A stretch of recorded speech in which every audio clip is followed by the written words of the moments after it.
अच्छी खुशखबरी है कि इमारत शरिया बिहार उड़ीसा ने बाकायदा बयान जारी कर दिया कि भाई जो जनगणना के लोग जाएं अपनी बिरादरी आप फख्र से बताएं। आप अंसारी हैं, मंसूरी हैं, रायना, लालखोर हैं, चमेला हैं, जोजा हैं, नट हैं, बक्को हैं, टपाली हैं, मेरे शिकार हैं, मिरासी हैं, गद्दी है, घोसी है, दर्जी है, क्या कहते हैं, रंगरेज है, छिपा है, जो भी है, हेला है, आप अपनी बिरादरी हर हाल में बताएं।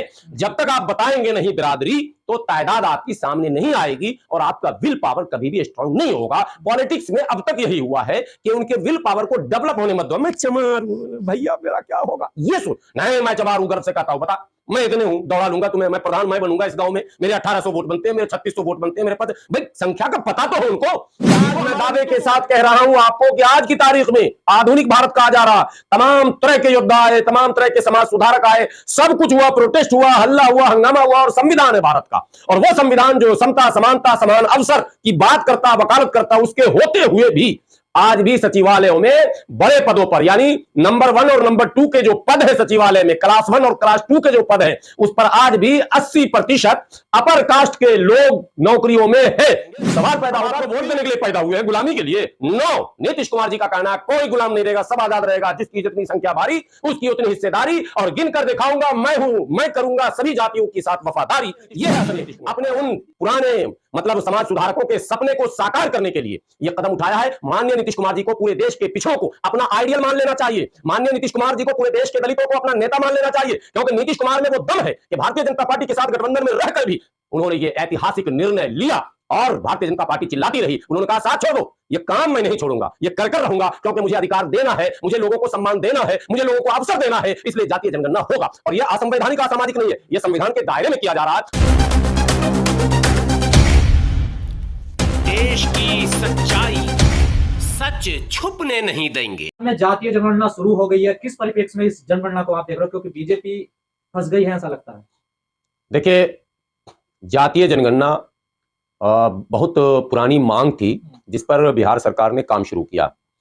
देश में समझना यह है कि भारत और भारतीय संस्कृति ये ऐसी इसकी बनावट है भारत की, जहां जाति के बगैर आपका काम चल ही नहीं सकता। लाख आप ये कहें कि हम बराबरी की बात करते हैं, हम जाति विहीन समाज की परिकल्पना करते हैं, भारतीय समाज की जो संरचना है वो ऐसी है कि जातीयता को इस्लाम आने के बाद जब नहीं खत्म कर सका, क्रिश्चियनिटी आने के बाद नहीं खत्म कर सका, सिखिज्म आया नहीं खत्म कर सका, बौद्धिज्म यहां रहा और फिर चल रहा मगर नहीं खत्म हो सका, तो फिर साहब इस को भारतीय जनता पार्टी या आरएसएस कैसे खत्म कर देगी? ये एक महत्वपूर्ण बात है। देखिए, जात को समझने के लिए आपको यह समझना सबसे पहले जरूरी है कि पिछले दिनों दिल्ली के एक मंत्री जी ने बौद्ध धर्म स्वीकार किया था। मंत्री महोदय बार बार भाषण में कहते हैं कि हम माने जाति तोड़ो और समाज जोड़ो, ये उनका नारा है। हालांकि उनका नारा नहीं है, नारा बहुत दिनों से चल रहा है। जाति तोड़ो समाज जोड़ो पर हमारे बहुत महापुरुषों ने काम किया है, और आज की तारीख में आपको बताऊं, जो समाजवाद है, लोहिया जी ने भी जाति तोड़ो समाज जोड़ो की बात की थी और उसके लिए प्रयास भी किया था, लेकिन जाति है कि वो जाति नहीं है, और मैं कहता हूं वो जाएगी भी नहीं, क्योंकि भारत की मिट्टी में वो समाया हुआ, और जो चीज भारत की मिट्टी में समाया हुआ वो समाप्त नहीं होगा। अब ऐसे में जो हमारा भारतीय संविधान है, वो जो समता, समानता और अधिकार की बात करता है, वो कैसे पूरा किया जाए, इसके लिए यह जरूरी है कि जो कांशीराम साहब ने किसी जमाने में नारा दिया था, जिसकी जितनी संख्या भारी उसकी उतनी हिस्सेदारी, तो जाति में कैसे पता चलेगा कि संख्या किसकी कितनी है? 100 साल पहले जातीय जनगणना हुआ था, उसके बाद से कभी भी भारत में जातीय जनगणना नहीं हुआ। 2011 के जनगणना में यह आवाज बहुत जोर से उठी थी कि आप जो जनगणना करने जा रहे हैं उसमें आप जातीय जनगणना कर लें, ताकि दोनों काम एक साथ हो जाए। जनगणना सरकार जो कराती है उसमें केवल यह होता है कि कितने लोग हैं पूरे भारत में, कितनी आबादी है, कितने मर्द हैं, कितनी औरतें हैं, और किस धर्म के मानने वाले लोग कितने हैं। तो जब धर्म आप गिन लेते हैं तो फिर जाति गिनने में आपको क्या कठिनाई है? और जब तक जाति और धर्म सब कुछ गिनेंगे नहीं तो आप पॉलिसी कैसे बनाएंगे? मान लिया जाए, आज की बात कर रहा हूं मैं, आज इस 2023 के जनवरी महीने में आप केंद्रीय सचिवालय का दौरा कर आए और केंद्रीय सचिवालयों में तमाम सचिवों की सूची निकाल लें। आज मैं दावे के साथ कह रहा हूं आपको कि आज की तारीख में आधुनिक भारत कहा जा रहा, तमाम तरह के योद्धा आए, तमाम तरह के समाज सुधारक आए, सब कुछ हुआ, प्रोटेस्ट हुआ, हल्ला हुआ, हंगामा हुआ, और संविधान है भारत का, और वो संविधान जो समता, समानता, समान अवसर की बात करता, वकालत करता, उसके होते हुए भी आज भी सचिवालयों में बड़े पदों पर, यानी नंबर 1 और नंबर 2 के जो पद है सचिवालय में, क्लास 1 और क्लास 2 के जो पद है, उस पर आज भी 80% अपर कास्ट के लोग नौकरियों में है। सवाल पैदा होगा क्यों? तो आप ये जवाब देंगे कि उनको बुद्धि ज्यादा होती है। तो क्या इसका मतलब 80% 85% जो आबादी है उसके पास बुद्धि नहीं है? वो विवेकहीन है क्या? उनको पढ़ना नहीं आता क्या? उनको समझना नहीं आता क्या? ये बिल्कुल बकवास जवाब है। सवाल का जवाब यह है कि एक बड़ी ही चतुराई और चालाकी के साथ, चूंकि स्वतंत्र भारत में जो सत्ता की कमान थी वो ठोक कर पंडित लिखने वाले पंडित जवाहरलाल नेहरू के हाथ में थी, और पंडित जवाहरलाल नेहरू माने बहुत बड़े ब्राह्मणवादी थे और बहुत बड़े हिंदुत्व के रक्षक भी थे। दोनों बातें मैं साबित कर दूंगा। आज भाजपा माइलेज लेने के लिए जवाहरलाल नेहरू को नेहरूद्दीन बता रहे हैं। मुसलमान थे तो फिर राम मंदिर, आज राम मंदिर का भी विजुअल सामने आना, ये आपको पता ही होना चाहिए। जी जी जी। तो राम मंदिर में जो ताला लगाया गया, मूर्तियां रखवाई गई, वो तो नेहरू जी ने किया था। अगर वो हिंदुत्व प्रेमी ना होते तो वो काम कभी ना कर पाते। बहरहाल, तो वो ब्राह्मण थे और जातिवाद की वहीं से उन्होंने काम जातिवाद के लिए शुरू कर दिया था।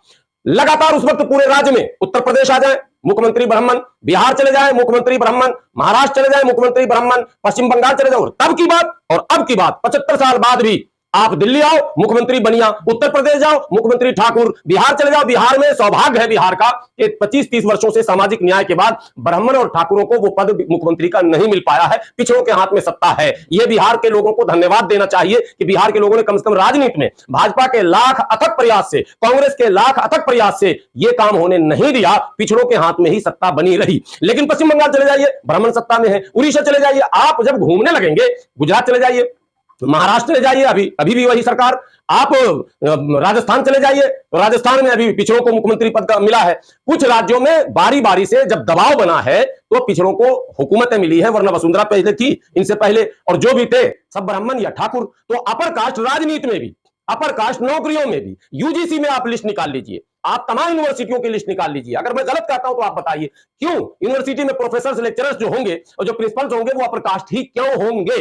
अगर पढ़कर ही होता भाई, कंपटीशन से ही होता है सब कुछ, तो कंपटीशन में क्या पिछड़ा और दलित नहीं बैठ रहा क्या? आप आखिरी बात, न्यायालय में चले जाइए। क्या न्यायालय में जो भी अभी मौजूदा हमारे जजेस हैं, माननीय सुप्रीम कोर्ट की बात कर ले या माननीय हाई कोर्ट की बात कर ले, जितने भी हमारे जजेस हैं वो सम्मानित हमारे लिए, लेकिन क्यों वहां पिछड़े और दलितों की संख्या 10-5% तक क्यों सीमित है? सवाल तो ये बनेगा ना। इसीलिए माननीय नीतीश कुमार जी ने अपने उन पुराने मतलब समाज सुधारकों के सपने को साकार करने के लिए यह कदम उठाया है। माननीय नीतीश कुमार जी को पूरे देश के पिछड़ों को अपना आइडियल मान लेना चाहिए। माननीय नीतीश कुमार जी को पूरे देश के दलितों को अपना नेता मान लेना चाहिए, क्योंकि नीतीश कुमार में वो दम है कि भारतीय जनता पार्टी के साथ गठबंधन में रहकर भी उन्होंने ये ऐतिहासिक निर्णय लिया और भारतीय जनता पार्टी चिल्लाती रही। उन्होंने कहा साथ छोड़ दो, ये काम मैं नहीं छोड़ूंगा, ये कर कर रहूंगा, क्योंकि मुझे अधिकार देना है, मुझे लोगों को सम्मान देना है, मुझे लोगों को अवसर देना है, इसलिए जातीय जनगणना होगा। और यह असंवैधानिक असामाजिक नहीं है, यह संविधान के दायरे में किया जा रहा है और समाज इसकी मांग करता है, समाज चाहता है, समाज को समर्थन प्राप्त है। इसीलिए तो बौखलाहट है भारतीय जनता पार्टी के अंदर, इसीलिए तो छटपटाए हुए हैं कि अगर यह चीज हो गया, जातीय जनगणना अगर हो गया तो हमारा क्या होगा? वो कहावत है ना, तेरा क्या होगा कालिया। तो वो चीज यहां हो रहा है कि अगर जातीय जनगणना हो गया तो जो कुंडली जमा के लोग बैठे हैं तमाम पदों पर, तो एक प्रोटेस्ट शुरू होगा, एक आंदोलन शुरू होगा, एक मांग शुरू होगा। जैसे मैं अगर जाति से, मुसलमानों में भी मैं कह रहा हूं और नॉन मुस्लिमों में भी मैं कह रहा हूं, बहुत सारी जातियां बिहार में हैं जो अभी सत्ता के गलियारे से बाहर है, बहुत सारी जातियां उत्तर प्रदेश में है, सत्ता के गलियारे से बाहर है। जब ये जनगणना सामने आएगा उनको लगेगा मेरी संख्या इतनी है। डेमोक्रेसी में बाबा साहब अंबेडकर ने जो वोट का अधिकार दिया है उसमें जिसकी जितनी संख्या भारी है उसी की हिस्सेदारी जब तय है, तो फिर हमारी संख्या इतनी होकर भी हमारे लोग लोकसभा, राज्यसभा, विधानसभा से बाहर क्यों? अदालतों से और क्या कहते हैं सचिवालय से हमारे लोग बाहर क्यों? उनके मन में जब बातें आएंगी तो वो गोलबंद होंगे, वो प्रयास करेंगे। सेट किया जा रहा है कि इससे जाति का जहर फैलेगा देश में। नहीं फैलेगा मतलब बहुत भयंकर हो जाएगा। नहीं, आप सवाल कर रहे हैं कि नैरेटिव ऐसा बनाया जा रहा है कि जातिवाद एकदम नासूर है, इसको मिटाना चाहिए। कौन मिटाएगा? एक आदमी हाथ उठाकर बता दे भारतीय जनता पार्टी का कि मैं मिटाऊंगा, एक आरएसएस का कोई बंदा खड़ा होकर बता दे कि मैं मिटाऊंगा, मैं मान जाऊं उस्ताद, आ तो जाओ, मैं मिटाने वाले। वो मिटाने की बात वही कर रहे हैं, जातीय जनगणना का विरोध वही कर रहे हैं जो जीतन राम मांझी से मंदिर धुलवाते थे। जब जीतन राम मांझी मंदिर गए, ये कोई 17वीं और 16वीं सदी का पौराणिक कथा है क्या? ये 21वीं सदी की घटना है कि बिहार में मुख्यमंत्री के पद पर रहते हुए जीतन राम मांझी मंदिर जाते हैं तो मंदिर धुलवाया जाता है। सुनिए, भारत में जाटवों चमारों के सबसे बड़े नेता, मैं सबसे बड़े कह रहा हूं, बाबा साहब के बाद स्वतंत्र भारत की बात कर रहा हूं, मीरा कुमार के पिता की बात कर रहा हूं मैं, आप बाबू जगजीवन राम, जिनको आदर से बाबू कहा जाता था। बाबू जगजीवन राम केंद्रीय मंत्री थे, कद्दावर मंत्री थे, प्रधानमंत्री के दावेदार तक थे। केवल वो जाटव चमार थे इसलिए प्रधानमंत्री बनने से चूक गए, वरना योग्यता इतनी थी। फिर भी कद्दावर मंत्री थे, एक मूर्ति का अनावरण करने गए, उस मूर्ति को गंगा जल से धोया गया। उत्तर प्रदेश के मुख्यमंत्री, पूर्व मुख्यमंत्री की बात कर रहा हूं, अखिलेश यादव, कहा जाता है बिहार और यूपी में पिछड़ों में सबसे दबंग अगर कोई है तो वो यादव है। साहब इतना दबंग जाति होते हुए सत्ता में इतने साल तक जिनके पिता रहे हो, स्वयं रहे हो, जिनकी जातियों का वर्चस्व रहा हो सत्ता में, उसके मुख्यमंत्री काल में जब वो मुख्यमंत्री आवास खाली करते हैं तो गंगा जल से उसको धोया जाता है और टोटी चोर का की संज्ञा दी जाती है। क्यों? औरों को तो आपने ऐसा नहीं किया, मुख्यमंत्री कितने आए गए, आपने कभी गंगा जल से तो नहीं धोया। तो यह मानसिकता दर्शाती है इस बात की कि विरोध करने वाले डर रहे हैं कि कहीं सच्चाई सामने ना आ जाए। जो 1585 का नारा देश में दिया जा रहा, जो साहब काशीराम ने नारा दिया था, जो आज अवाम सेठ के लोग नारा दे रहे हैं, जो आज बहुत सारे मूवमेंट चलाने वाले लोग नारा दे रहे हैं, कहीं ये नारा सच न हो जाए। अगर मामला जो अब तक तो सांप बिल में है तो हम कह रहे हैं वो छोटा सांप है, लेकिन सांप जब बिल से बाहर आ जाएगा तो पता चलेगा कितना। लेकिन सर मीडिया का रवैया भी इसका कुछ और नजर आ रहा है। हेडिंग दे रहे हैं, नीतीश पूछ रहे हैं कौन जातवा, बिहार में पूछा जा रहा है कौन जातवा, हेडिंग ऐसी दी जा रही है कौन जातवा। जो लोग हेडिंग दे रहे हैं, जो लोग एंकरिंग कर रहे हैं, उनसे पूछिए वो दुबे, चौबे, छब्बे, शुक्ला, मिश्रा, क्या कहते हैं, पांडे, त्रिवेदी, त्रिपाठी क्यों लगाते हैं साहब? आप क्यों लगाते हैं अपने नाम के आगे गर्व से कि मैं दुबे हूं, मैं चौबे हूं, मैं मिश्रा हूं, मैं त्रिपाठी हूं, मैं त्रिवेदी हूं, मैं द्विवेदी हूं, मैं शुक्ला हूं, मैं पांडे हूं, मैं ठाकुर हूं, मैं फला राजपूत हूं, मैं बाभन हूं? ये आप क्यों लगाते हैं? कौन आपसे पूछने जाता था जो आपने लगाया? आपके पूर्वजों ने क्यों लगाया? इसका मतलब है कि आप लगा सकते हैं और हम अपनी जात बता नहीं सकते हैं। नीतीश कुमार अगर पूछ रहे हैं कौन जात बा, तो सही तो पूछ रहे हैं, कौन जात बा नहीं पूछ रहे हैं, कितनी संख्या बा, तो संख्या बता बा, अपना अधिकार ला। यह है नीतीश जी का कहना। सवाल यह है कि जब पूछा जा रहा है लोगों से, तो जिस रास्ते में लोगों से पूछा जा रहा है, मीडिया वाले पूछते हैं तो वो कहते हैं कि जो ब्राह्मण है राजपूत तो खुलेआम बता देते हैं, लेकिन बाकी लोग जो है वो बताने से कतरा नहीं, ये गलत फैलाया जा रहा है। देखिए मुसलमानों में कुछ लोगों ने सोशल मीडिया पर पोस्ट करना शुरू किया कि मुसलमान जब जनगणना वाले लोग पहुंचे आपके पास तो आप सिर्फ मोमिन और मुस्लिम लिखें, इस्लाम लिखें। तो मैं ये कहूं कि मैंने विरोध किया नहीं, हजारों मुसलमानों ने उनका विरोध किया और बाज़ाब्ता ऐलान किया। और एक बड़ी अच्छी खुशखबरी है कि इमारत शरिया बिहार उड़ीसा ने बाज़ाब्ता बयान जारी कर दिया कि भाई जो जनगणना के लोग जाएं अपनी बिरादरी आप फख्र से बताएं। आप अंसारी हैं, मंसूरी हैं, रायन है, अलालखोर हैं, चमेला हैं, जोजा हैं, नट हैं, बक्को हैं, टपाली हैं, मिर्शिकार है, मिरासी है, गद्दी है, घोसी है, दर्जी है, क्या कहते हैं, रंगरेज है, छिपा है, जो भी है, हेला है, आप अपनी बिरादरी हर हाल में बताएं। जब तक आप बताएंगे नहीं बिरादरी तो तादाद आपकी सामने नहीं आएगी और आपका विल पावर कभी भी स्ट्रांग नहीं होगा। पॉलिटिक्स में अब तक यही हुआ है कि उनके विल पावर को डेवलप होने मत दो। मैं चमार भैया मेरा क्या होगा, ये सुन नहीं, मैं चमार हूं, गर्व से कहता हूं, बता मैं इतने हूं, दौड़ा लूंगा तुम्हें, मैं प्रधान मैं बनूंगा इस गांव में, मेरे 1800 वोट बनते हैं, मेरे 3600 वोट बनते हैं, मेरे पास भाई संख्या का पता तो हो उनको, तभी तो हमारा नेतृत्व बढ़ेगा। विधानसभा में हम कितने हैं, एक लोकसभा में हम कितने हैं, तभी तो दावेदारी ठोकेंगे। कोई पार्टी टिकट नहीं देंगे, निर्दलीय लड़के जीत लेंगे, लेकिन आंकड़ा का अंदाजा तो हो, वास्तविक गणित तो हो। तो इसी बात का डर है क्या बगावत हो जाए? यही डर है, यही डर है उनको कि टिकट तो वो देते हैं। अब देख लो दिल्ली के अंदर 40% दलित है, 40%, लेकिन विधानसभा में तो सिर्फ सुरक्षित सीटों पर इनको जीतने का मौका दिया, वो उनकी मजबूरी थी। ये तो संविधान ने उनको रोक लगा दिया या बाबा साहब ने दे दिया। आज जो जनरल सीट है, जरा बताइए कितने विधायक जनरल सीट से दलित जीते हैं? जो जनरल सीट है 6 लोकसभा, 7 में 1 सुरक्षित है, 6 जनरल है, 6 में एक भी ओबीसी एससी एसटी का बता दीजिए एमपी। क्या गौतम गंभीर ओबीसी एससी एसटी है? क्या Tiwari ji SC ST OBC है? ये 6 सीट पे आप जाकर निकालो, तो बेईमानी हो रही है ना हमारे साथ, आबादी हमारी और नेता आप नहीं होगा। एक बात, अब इस दिल्ली से 3 राज्यसभा के सीट चुने जाने थे। केजरीवाल जैसे बेईमान और जातिवादी मानसिकता के लोगों ने तीनों के तीनों राज्यसभा की सीट अपर कास्ट को दिया, 2 बनिया को और 1 ठाकुर को। दलित क्या करेंगे? झुंझुना बजाएंगे। हम आपको वोट देने के लिए पैदा हुए हैं, गुलामी के लिए? नो, नीतीश कुमार जी का कहना है कोई गुलाम नहीं रहेगा, सब आजाद रहेगा, जिसकी जितनी संख्या भारी उसकी उतनी हिस्सेदारी, और गिन कर दिखाऊंगा मैं हूं, मैं करूंगा सभी जातियों के साथ वफादारी। यह है असल नीतीश कुमार। पार्टियों पर इसका प्रभाव पड़ेगा जो दबदबा पहले से है, खासकर उस जातियों को लेकर जो ब्राह्मण है और राजपूत है, ऐसी उनकी जड़ें हिलेंगी। पूरा प्रभाव पड़ रहा, तभी तो नींद हराम है उनकी। आप समझिए कि उनकी हालत इतनी खराब है, उनको पता है कि बिहार में होगा, एक आइडियल बनेगा।